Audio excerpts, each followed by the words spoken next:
Dans mon 101ème Theory Time, je vous ai parlé une deuxième fois de 4 fangames Danganronpa. Et dans cette vidéo, je vous ai présenté Danganronpa F Shattered Hope, une fan série très prometteuse. C'est pas la fan série de l'année pour moi en termes de réalisation, mais pour le coup, il y a deux choses que Danganronpa F Shattered Hope fait mieux que tous les autres. Déjà, il s'améliore vraiment d'épisode en épisode et ça se voit. Pour avoir tout regardé, je peux vous dire que vraiment, le prologue n'a strictement rien à voir avec l'épisode 10. Mais surtout, il amène une vraie fraîcheur dans les mécaniques qui composent l'histoire d'une fan série Danganronpa. Je vous le dis, et je l'ai dit dans mes lives, on a réagi aux épisodes 9 et 10 ensemble. Je ne comprends rien à ce qui se passe. Danganronpa F Shattered Hope, c'est une série qui se doit d'être regardée deux fois. Une fois pour la voir et une autre fois pour la comprendre. Mais pour ce qui est du meurtre du premier chapitre, c'est un autre niveau de bordel. Mais ce n'est pas une raison pour que je ne me penche pas dessus aujourd'hui avec vous. Bonsoir, bienvenue pour ce 112ème Theory Time. Je vous propose de me suivre dans cette vidéo tout simplement consacrée à mettre une vitesse à l'équipe de F Shattered Hope Studio. Et ça en essayant, je dis bien essayer, de deviner qui pourrait être le meurtrier du premier chapitre de Danganronpa F Shattered Hope. Qui a eu l'outrecuidance outrancière de tuer mon personnage préféré. On va le trouver ensemble ou à minima trouver une bonne liste de suspects. Et je peux vous le dire, vu les suspects justement, et tout le bordel qui est cette investigation, ça va être bien plus difficile qu'il n'y paraît. C'est parti.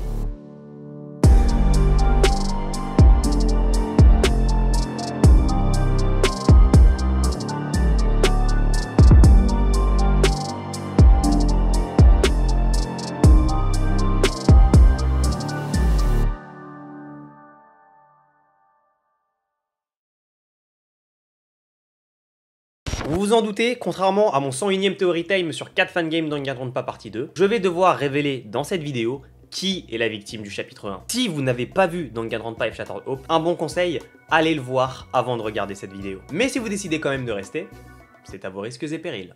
Bien.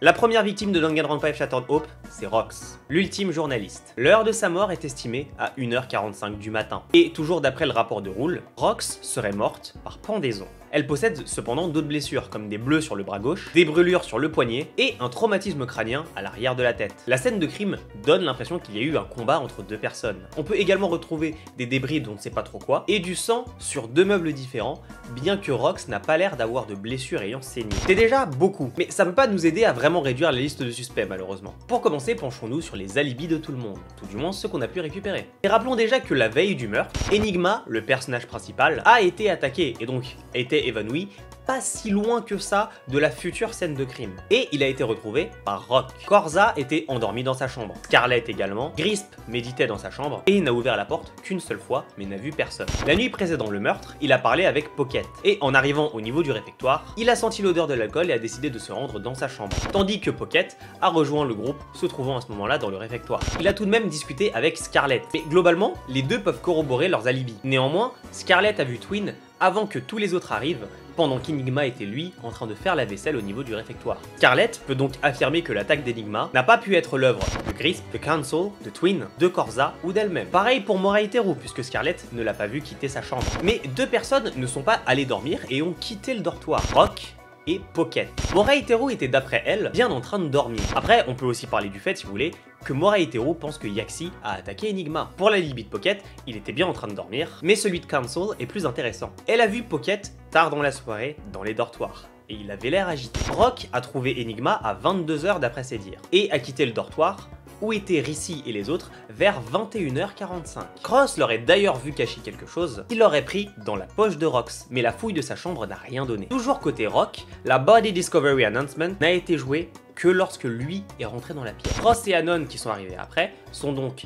théoriquement, les 4e et 5e personnes ayant vu le corps. Pour rappel, la règle veut que le tueur ne compte pas. Le cas d'école, c'est le chapitre 2 de Danganronpa 2, à savoir que Peko, la tueuse, puis Fuyuhiko et ensuite Iyoko ont vu le corps de Mahiru, et que Kazuichi, qui l'a découvert après ça, 3e personne l'ayant vu, a déclenché l'annonce. De fait, deux autres personnes, après le tueur et avant Rock, ont vu le corps de Rock. Concernant Ricci, elle était bourrée durant la soirée, puis ensuite, elle était à la piscine, puis aux toilettes. Elle a également vu Twin dans le couloir qui l'attendait. Et quand les deux se sont rendus à la piscine ensemble, il était 1h40 du matin. Enfin, Yaxi se trouvait dans la salle 1A. Elle se servait de cette pièce pour s'entraîner. Et ça, pendant que le meurtre de Rox devait avoir lieu. Pour ceux que je n'ai pas mentionnés, à part Anon, ces derniers étaient en train de dormir durant le meurtre. Le souci avec ce premier meurtre, c'est qu'il est impératif de déterminer une information cruciale. La personne ayant attaqué Enigma est-elle la même qui a tué Rox? Le problème avec le fait qu'on le sache ou pas, c'est l'intervalle de temps. Les éléments qu'on a, l'attaque d'Enigma a eu lieu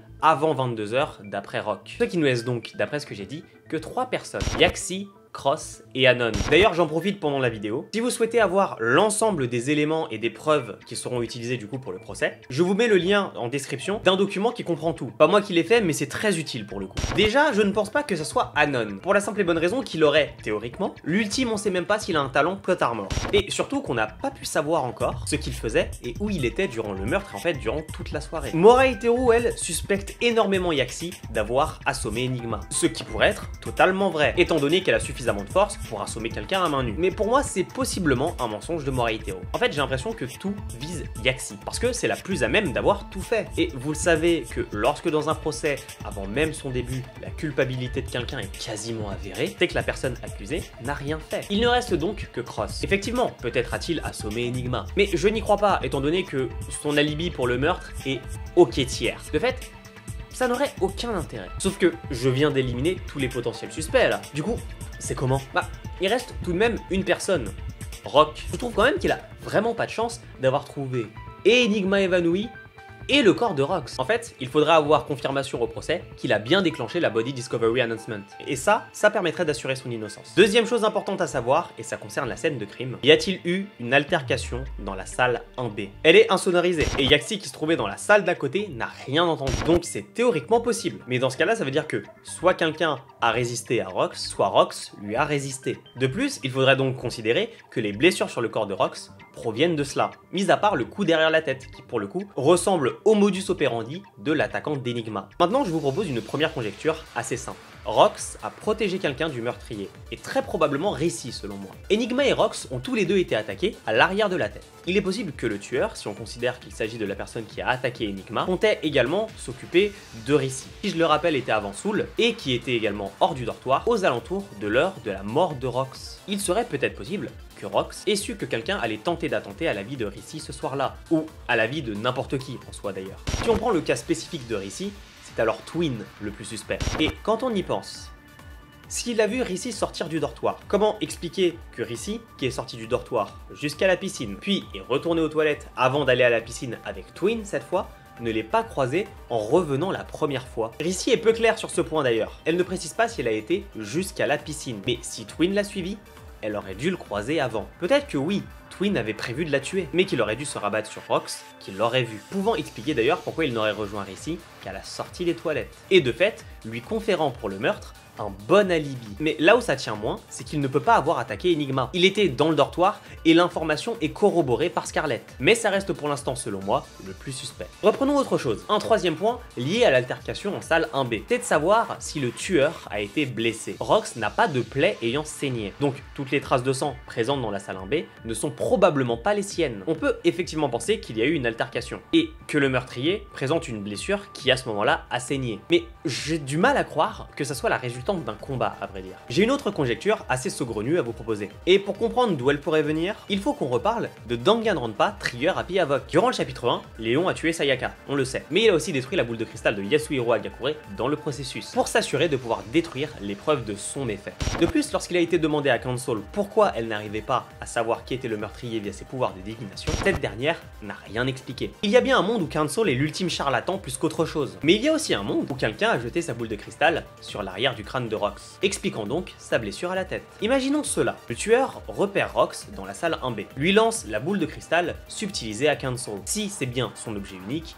et l'assomme. La scène de crime est intacte donc, sauf si Rox l'a saccagée de prime abord, ou que toutes les preuves d'une altercation sont la pure invention du tueur pour avoir un alibi, pour retarder dans l'esprit de tout le monde l'heure à laquelle a eu lieu le méfait. Également, cela pourrait expliquer les bleus sur le bras de Rox, mais il manque tout de même un point. Comment expliquer les brûlures et surtout à quelle heure l'attaque a-t-elle eu réellement lieu? Je vais vous le dire, il est tout à fait possible que l'attaque ait eu lieu assez tôt, avant la mort de Rox. Déjà parce que je pense qu'il est tout à fait possible que Rox ait été assommée, et ça bien avant 1h du matin, sans avoir repris connaissance, mais c'est également possible qu'elle ait repris connaissance avant la pendaison. Par avant la pendaison, j'entends bien sûr avant de mourir de la pendaison, pas avant d'être pendu. Je ne pense pas qu'il y ait un professionnel de la pendaison dans le cast de F Shattered Hope. Pour information, la longueur d'une corde est très importante durant une pendaison. De mémoire, si la corde est trop courte par rapport à où la victime chute, elle peut se rompre sous son poids, ou tuer la victime instantanément. Mais si elle est trop longue, la victime aura le droit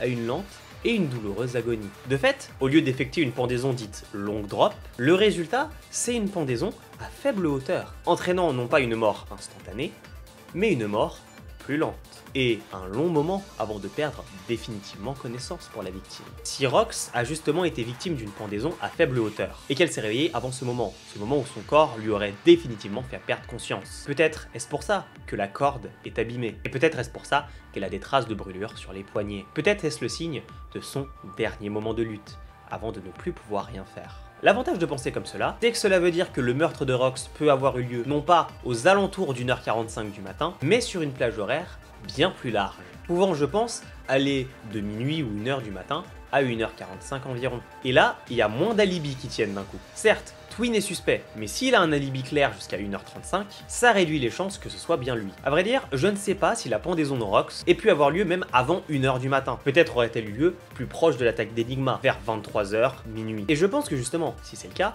ce serait logique que les alibis tiennent aussi peu. Et à vrai dire, comment on pourrait prouver que quelqu'un dormait si personne ne l'a vu? Pour autant, j'aimerais repasser sur les alibis de chacun des personnages pour voir s'ils sont plus suspects que les autres. Enigma le premier, très peu de chances que ce soit le tueur, il a aussi été attaqué, et de toute façon, c'est le protagoniste. Cancel était en train de dormir. Personne ne peut corroborer son alibi, mais par contre sa déclaration est intéressante. On va y revenir après. Yaxi, c'est avec Twin la suspecte numéro 1. Elle avait bien le temps, bien la place, bien le lieu d'avoir commis le crime et l'attaque d'Enigma. Avec, qui plus est, on le rappelle, une amplitude horaire assez large en prenant en compte sa montre. Allons donc de minuit 55 à 3h du matin. Si elle n'a pas commis le crime par contre, elle fait peut-être partie des gens qui ont découvert le corps avant Rock, mais aucun moyen de l'affirmer. Grisp, c'est le moins suspect dans le principe. Il n'est pas allé boire avec tout le monde, il a passé la majorité de sa soirée avec Scarlett dans le dortoir, et il est allé ensuite dans sa chambre. A priori, il aurait même sûrement été dans sa chambre avant l'attaque d'Enigma, donc rien ne me pousse à le suspecter pour l'instant. Cross, c'est compliqué, il dormait juste, aucune corroboration possible, et il n'a pas du tout d'alibi pour l'attaque d'Enigma. Le problème c'est que je vois mal à quel moment il aurait pu faire tout ça, même si on considère le meurtre sur une amplitude horaire allant de minuit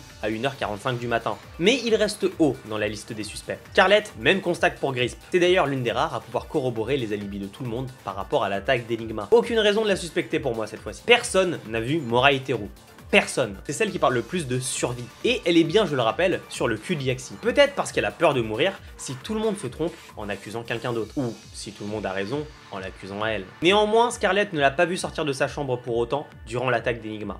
Un bon point pour elle. Pocket, son cas est particulier par rapport à la déclaration de Cancel. Elle a vu Pocket dans le dortoir. Ce dernier, je le rappelle, avait parlé avec Grisp avant que lui et les autres se bourrent la gueule. Il avait peut-être un peu de mal à dessouler, mais il n'empêche qu'il n'était pas aussi endormi qu'il le dit, donc assez suspect. Corza ne peut pas avoir attaqué Enigma. Scarlett peut corroborer son alibi. Et ils ont discuté longtemps après l'arrivée du groupe des gens bourrés. Pas le plus suspect selon moi. Juste éventuellement à surveiller. Rock, c'est le premier à être parti du dortoir par contre. Et c'est aussi lui qui a retrouvé Enigma. Ce qui me pose problème, c'est que Rock, rien ne peut corroborer son alibi, à part la Body Discovery Announcement. Il faudra attendre le procès pour savoir si c'est lui, mais j'ai quand même mes doutes sur sa culpabilité. Twin, c'est l'un des suspects numéro 1. Son alibi lui donne une amplitude horaire quand même assez exceptionnelle. La seule chose qu'il a de fixé, c'est qu'après 1h40 du matin, il était avec Rissy, et a priori, il aurait été dormir en même temps que Rox. Rissy, rien ne peut prouver qu'elle ait quoi que ce soit à se reprocher. Impossible qu'elle ait attaqué Enigma, elle était complètement bourrée, et croyez-moi, de toute façon, je pense que Rissy va mourir dans pas longtemps. Et enfin,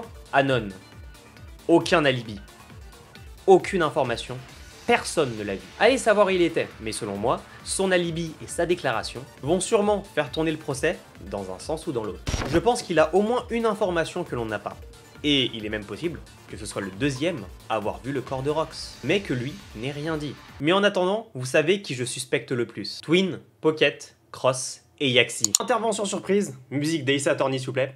Merci. J'ai oublié de le mentionner, surtout que dans mon script j'avais 5 suspects, mais je suspecte aussi fortement Kenso. Déjà, commençons par un point. Si les bouts de verre ou de trucs cassés sont bien sa boule de cristal, c'est son objet unique. Et de mémoire, je ne crois pas qu'elle l'ait signalé comme volé dans les autres épisodes. De plus, son alibi, c'est juste qu'elle était tout le temps dans sa chambre. Et qui plus est, elle aurait vu Pocket dans les dortoirs pendant la nuit, sans savoir l'heure qu'il était. Meuf, tu nous dis ça, regarde ton bras gauche. En vrai, ça aurait pu être une stratégie de sa part pour détourner les suspicions, surtout qu'il n'y a aucun moyen de corroborer l'alibi de Pocket non plus, même si, étonnamment, Kenso ne veut pas pousser l'accusation au point de dire que c'est bel et bien Pocket qui aurait commis le meurtre. Meuf, tu vas quand même sur ma liste de suspects. Crois-moi, ça me déçoit. Tu me déçois beaucoup. Je suis quasiment sûr, 99% sûr, que c'est l'un de ces quatre-là. À voir si c'est effectivement le cas lorsque le procès sortira.